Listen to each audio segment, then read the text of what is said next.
big fan of TV. I love it. I watch it. I'm on your TV right now. And there are those actors that you know you've seen them all over TV, but you can't really put a face to a name. Well, let me put a name to this next face. Mr. Jaime Gomez has been on such, I don't know, little tiny shows like CSI Miami, Cold Case, and my absolute favorite, 24. And now he's about to be on LatinNation. Check it out, baby.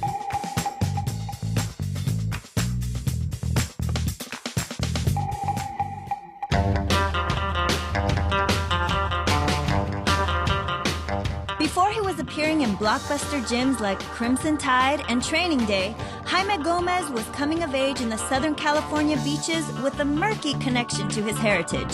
Where I grew up east of LA, it was really interesting because my father being from Texas, they experienced a lot of racism. So he really wanted, my brother and my sisters really wanted us to be Americanized. So they didn't speak Spanish in the home. Our street was a little cul-de-sac. It was like a little diamond.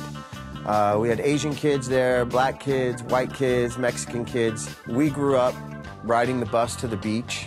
When I went to high school, I met some friends that were surfers, and I picked it up in 9th grade, and that was pretty much our life. After riding the waves as long as he could, Jaime chose to pursue a career in acting, only to discover that although he had a major disconnect with his culture, his ethnic background was an unavoidable factor for casting directors who couldn't get past his Latino last name. So when I started in the business, my name being Jaime Gomez, every part I read for was a gang member, was a drug dealer, and I always saw the disconnect where I was always the bad guy from across the tracks. And I remember thinking, should I change my name? But it was something that I was proud of. This was who I am and where I come from. After succumbing to the nature of the business to first get his foot in the door, the struggling ex-surfer became a working actor with a starring role alongside Don Johnson in the long-running CBS drama Nash Bridges. I literally had $16 in the bank and, like I said, 2 broken down cars. And then I got a call and said that you got the job. And I remember just falling on my knees and being so thankful. I flew out that Sunday night, and I was doing a scene with Don Johnson the next day. I think the thing that was really beneficial about the Nash Bridges experience was when I started the show, Don Johnson said to me, he said, you figure out what every single person does on this set. I realized that I went to film school for 5 years and got paid for it.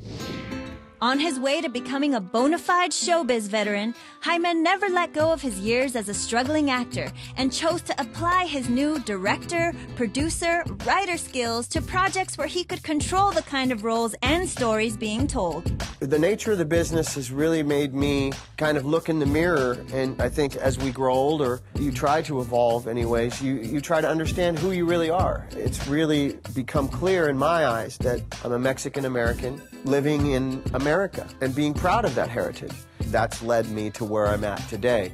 From indie films in the blink of an eye to Empty Hands, these projects continue to establish Jaime as a prolific quadruple threat, riding the wave of his own success as an actor in order to break many barriers as a filmmaker. Nothing is more important or closer to my heart than trying to get my projects on the screen. And I think that's true for anybody, any young filmmaker, anybody who aspires to be a filmmaker, no matter what your ethnicity.